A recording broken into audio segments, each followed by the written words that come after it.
efek dash lagi, tentu dia tidak akan memiliki escape ability lagi. Makanya dia membawa satu buah vengeance untuk mereduce damage yang akan diterima dari Incendio Supremacy. Kembalikan semua damage yang telah diterima. Tapi lihat, belum level 4, masih level 3. Mencoba untuk kembali menuju ke arah seorang Rosa. Tapi nampaknya tidak berhasil dan memilih untuk mundur karena Rosa dan di arah bottom lane. Execute belum ada. Dan bahkan belum digunakan, udah membuat Joy pulang kembali ke arah base-nya. Tapi Rosa still survive, tidak mau terlalu terburu-buru. Rosa. Ya, dan terlihat emangnya dominasi di bagian bottom lane ngebuat Joy-nya harus kembali ke arah base terlebih dahulu untuk melakukan recharge. Rosa juga bisa dibilang cukup sustain di area mid lane meskipun tadi sempat terpressure. Tapi dengan ngebawa SS dari Apex 47 ini menjadi salah satu jawabannya juga sustainable dari teman-teman Incendio Supremacy. Ditambah dengan kita tahu sendiri Apex 47 hanya membutuhkan level yang keempat untuk melakukan teamfight nantinya di area turtle. Dan bahkan buat sekarang ada turn effect di area bottom lane. Sendirian Yellow Flash masih mampu untuk escape dengan dash yang ia miliki. Masih selamat sejauh ini tapi tidak di area atas. Sunshine hampir menjadi korban berikutnya dan benar saja Ken mendapatkan first blood di game kali ini. Dan di sisi lain juga Rosa berhasil mendapatkan eliminasi yang sama. So pembalasan berhasil dilakukan. First blood by Infinix berhasil didapatkan. Tapi tim Falcon mereka kehilangan satu buah turtle-nya by UBS Gold. TNC membuat satu buah 1-1 ini tidak tumbang dengan kerugiannya maksimal. Setidaknya ada buah tangan lah untuk seorang 1-1 di arah top lane sana nih, Ben. Ya, setidaknya ada sedikit bekal pastinya untuk menghadapi seorang Zipix ya. Karena ini bakal menjadi hal yang cukup sulit. Terlihat juga dari segi levelingnya Zipix bakal lebih unggul sejauh ini. Apex akan memberikan sedikit backupan terlebih dahulu. Dan Feather Esek kembali lagi terbuka mencoba untuk connect karena seorang Justin dan berhasil diamankan juga oleh TNC. First damage yang diberikan oleh para pemain dari tim Incendio kali ini bisa membuat 2 poin kill dari tim Falcon. Dan benar sekali ini efek turtle buff yang sangat mahal Profesor KB. Ya, bisa melakukan teamfight secara paksa dan ditambah dengan level yang sebenarnya tidak begitu jauh. Tapi gold sharing ini kan lumayan punya efek lah. Dan Zipix sepertinya cukup terancam di area top lane karena ada sedikit pergerakan dari TNC yang bahkan sudah ada di area bushnya. Gold sharing, absorb damage, dan bakal dipaksa di arah top lane. Naomi mencoba untuk mempertahankan tim fight masuk ke arah belakang, tapi lihat belum ada yang terpecah sama sekali kali ini. Formasi yang dilakukan dengan ada sebuah Faramis, tapi Cosmote karena seorang Naomi tidak terlalu memberikan impact. Dan bahkan di sisi sebaliknya, ini tim fight yang bagus banget dari Falcon. Dia bisa memancing banyak soft skill yang kuat, tapi tidak ada tumbang sama sekali. Sedangkan itu Ken, tiba-tiba datang ke arah belakang, namun blast cancellation yang sangat bagus dari TNC. Membuat Falcon tidak bisa memfollow up kembali tim fight yang diberlakukan di arah top lane. Iya, sayang sekali segala usaha yang diberikan oleh teman-teman dari Falcon kali ini belum berimpact maksimal dan harus kehilangan platingan secara full di area top lane-nya. Bahkan mereka juga harus kehilangan outer turret. Menjadi keuntungan besar buat Incendio dengan strategi 4-1 yang mereka bawa kali ini. Ya, tempo 4-1 dan Power of Estes yang sangat dimaksimalkan sekali. One-one-nya juga benar-benar bisa memfollow up apa yang sebenarnya dipikirkan dan dipertimbangkan dari awal. 1.300 gold bahkan 1.500 gold pun menjadi sebuah bonus dari Incendio Supremacy. Dan mereka bisa saja memaksa untuk Turtle setup teamfight lagi karena mereka sedang leading untuk di 4 menit awal kita. Incendio yang memancing keributan di arah Turtle. TNC di sana Rosa langsung menggunakan sebuah Wang Spins by Waze-nya. Ini agak cukup berbahaya menurutku pribadi karena bisa dikejar oleh seorang Ken. Tapi ingat Ken tidak memiliki purple buff dan 16 dibuka di top up tapi ke reset dan tidak ada soft skill yang telah diberitahukan kepada para pemain dari tim Incendio. Ini akan menjadi team fight. Yellow Flash bernyanyi saja, tidak memiliki impact yang cukup banyak dan bahkan balik lagi Quick Sun Guard yang akan menjadi satu buah poin bagi Retribution di short point. Mundur ke arah belakang. Kane, Tempest Blade-nya berhasil menghindari Raging Sandstorm yang hampir saja ditacap oleh golok dari seorang Khalid. Iya, benar-benar nggak bisa ditembus sejauh ini. Para pemain dari Incendio bisa ngedapatin turtle-nya dengan cukup safe. Satu Feather Esek langsung mengusir 5 pemain juga dari teman-teman Falcon. Dan mungkin dari Falcon butuh waktu yang lebih lama lagi sih untuk mengubah keadaannya. Karena so far mereka udah kehilangan outer turret, mereka udah kehilangan dari segi ekonomi juga cukup jauh. Ya, skema permainan 4-1 masih ingin diperlihatkan oleh teman-teman dari Incendio Supremacy karena mereka menangin bagaimana cara setup mereka di area turtle dan juga ditambah dengan power plating di area gold lane tadi. Ini membuat Sunshine memiliki item yang tentunya jauh lebih mengungguli ketimbang Zipix yang berada di area bottom lane. Walaupun ini udah mulai ada sedikit rotasi karena udah di atas menit yang kelima, jadi Zipix lebih memilih untuk bermain aman dan menghindari apa yang ingin dilakukan oleh Sunshine nantinya di skema mid game. Oke, Sunshine nggak boleh terlalu bersinar karena dia butuh waktu untuk waktunya bersinar kayak matahari.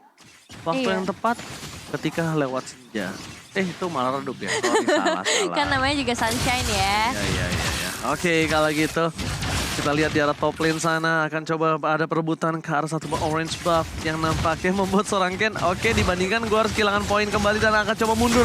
Federer di follow dengan sangat baik bersama dengan Sunshine Crossbow terbang melambung jauh terbang tinggi, tapi masih ada satu Guardian ke bulwark yang berhasil membuat seorang Sunshine tidak berlaku cukup maksimal. Dibalaskan kembali keadaannya.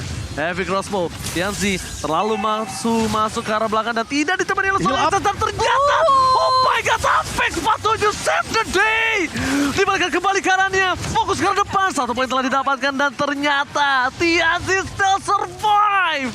Wow. Dan itu yang sempat kita bahas dari awal game karena ini akan menjadi sebuah barikade yang luar biasa dari Incendio Supremacy. Mereka memiliki line up depan yang sangat kuat dan line up belakang yang punya heal up sangat instan seperti Estes. Karena membawa Estes ini sama dengan harus membawa Dominance Ice atau efek life drain dalam sebuah item dan itu sangat mahal, bukan item yang murah tentunya. Ini komposisi yang pas banget ya. Meskipun di sisi Falcon emang mereka ngebawa Faramis juga, tapi bisa dibilang ini belum cukup menjawab ketika adanya team fight yang terpaksa dibuka oleh Incendio, terutama yang dari tadi emang memancing adanya pertempuran entah itu di area mid lane yang kalian juga bahkan udah mulai terlihat dan khususnya di area top lane-nya. Itu jujur walaupun Tianzi harus ditumbangkan tapi nggak berhasil ya. Itu kesalahan Tianzi loh, dia masuk terlalu dalam ketika dia tahu dia nggak punya cover sama sekali. Iya. Dan itu kalau dia diambil, itu kerugian yang dibuat oleh Incendio pribadi. Jadi menurut aku sebenarnya tadi ini Estes dari Apex 47 benar-benar menyelamatkan hari dari Incendio yang mungkin saja di momen itu dia bisa dibalikan kembali loh keadaannya Profesor dan juga David. Iya, apalagi lihat deh pokingan damage dari Rosa sekarang yang udah memiliki beberapa item core-nya. Ini akan menjadi sebuah malapetaka sendiri. Lihat Zip, dia nggak bisa maju untuk farming, dia nggak bisa muncul di dalam sebuah laning phase hanya untuk membersihkan wave minion karena terancam dengan Federer Airstrike yang begitu jauh dari Rosa. Dan jangan lupakan di sini Ken mencoba untuk mengadu ke arah seorang Khalid pun itu kayaknya bukan hal keputusan yang baik. Namun Blast akan coba di pop up. Tercancel begitu saja, lihat cancellation yang sangat bagus membuat tim dari Incendio unggul 5.000 gold. Lebih unggul lagi, lebih banyak lagi gold yang dimiliki. Dan bahkan satu point kill. Ialah Flash harus hilang begitu saja. Tidak bisa membendung damage yang diberikan dari seorang Rosa.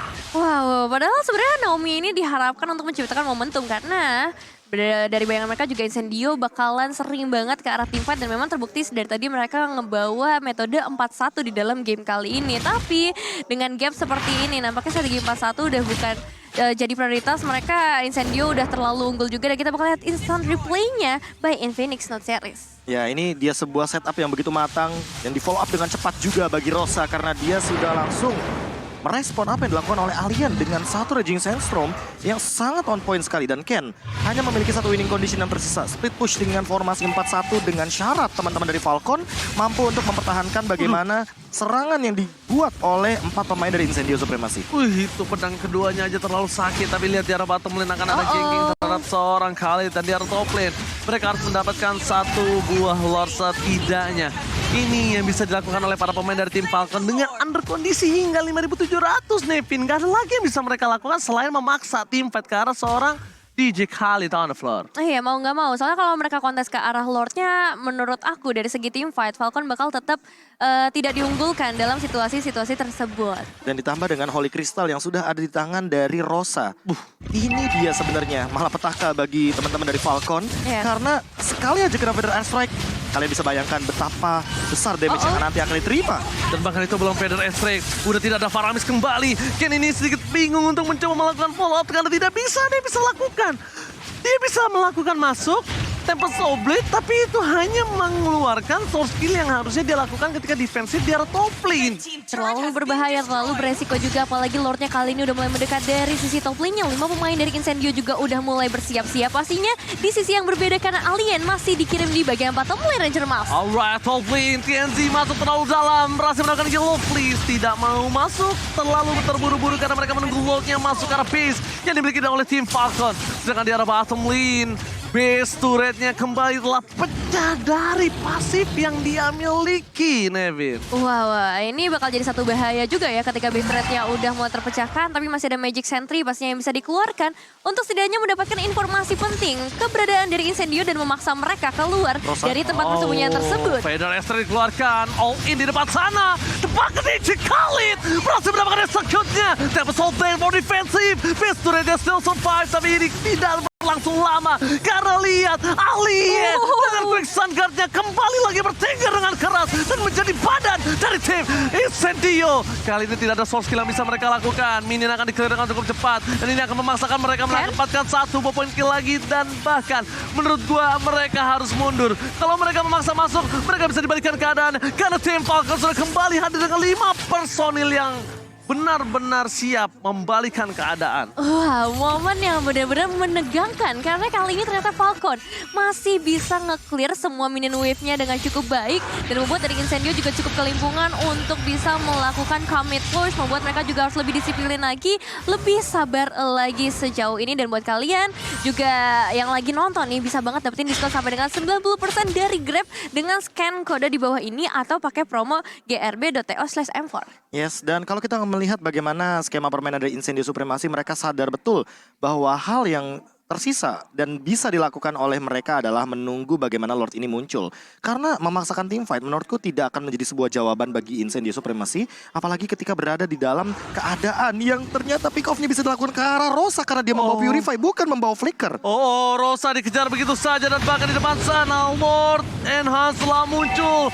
Temple Soblet telah digunakan. Ini kerugian untuk tim Falcon. Mereka tidak bisa team fight jarak Lord. Mereka harus mundur. Dan mereka harus merelakan Lord ini untuk tim Incendio. Membalikkan kembali keadaan yang harusnya mereka lepaskan begitu saja. Fokus terhadap Lordnya. Ini winning condition yang mereka miliki. Tapi balik lagi, Falcon tidak kenal kesan. Yang lepas ke belakang. Mencoba untuk memporak-porandakan. Dia bisa diberikan terhadap seorang 1-1. Belum ada crossbow yang terbuka dan bahkan Nominal Blaze hanya mendapatkan satu. Ferrari Mr. Takedown. Raging Sesam ke arah belakang. Tidak berhasil mendapatkan seorang Irritel. Tapi Irritel tersangkut double kill. Looking for triple kill. Ini bencana untuk tim Falcon. Kayak terpaksa harus pulang nampaknya sebentar lagi karena hanya 3 pemain dari Falcon yang tersisa. Vader Esther kembali lagi dibuka. Justin menjadi target utama juga di area top lane-nya. Dikejar oleh 4 pemain menjadi satu hal yang gak bisa dilawan lagi, membuat Falcon benar-benar dalam ancaman yang besar. Tapi masih ada minion wave yang ngebawa para pemain Incendio akan terfokus ke arah Lord-nya terlebih dahulu dan menuju ke arah Ken nampaknya dari seorang Alien. Harapan terakhir ada Ken, di mana caranya dia bisa mendapatkan satu buah steal Lord, tapi mungkin dikubur lebih dalam lagi. Memilih untuk mencoba mengambil ke arah orange buff, melepaskan Lord. Tidak ada lagi yang bisa dilakukan Ken. Bahkan dia harus menggunakan retribution untuk mundur. Dia bakal coba dikejar habis-habisan. Alien is coming. Dan untungnya dia bisa naik ke atas. Tapi bukan hanya itu. Where are you going, Ken? Gak boleh pulang. Maunya digoyang. Tapi kali ini Ken berhasil kabur. Dan memilih untuk mundur dari tim Incendio. Karena mereka memiliki Lord yang bebas di arah tengah Nevin. Iya, setidaknya masih berhasil pulang. Tapi entah kali ini berhasil mengamankan posisi mereka atau tidak. Karena Lordnya sudah sangat amat dekat menuju ke area base. Clearing wave masih menjadi target utama dari seorang Link-nya. Dan Vader Estrek sudah terbuka di sana, Ranger Emas. Dan bahkan bukan hanya itu aja, Vader Estrek untuk membuat Lordnya bebas masuk ke arah base. Lordnya kali ini buka dan Falcon harus tumbang. This is it, Incendio berhasil mengamankan 1 poin. Wow, congratulations untuk Incendio Supremacy. Setidaknya mendapatkan 1 poin di standings grup mereka. Dan ini game yang benar-benar luar biasa banget. Sebuah kejutan. Mematahkan semua prediksi. Banyak banget caster prediksi kepada seorang Falcon. Falcon, ya. Tapi ternyata Incendio mematahkannya. Ya itu dia yang sempat aku bilang bahwa group stage ini kan best of 1. Jadi mau tidak mau permainan cepat adalah kunci. Early game itu harus dipegang penuh.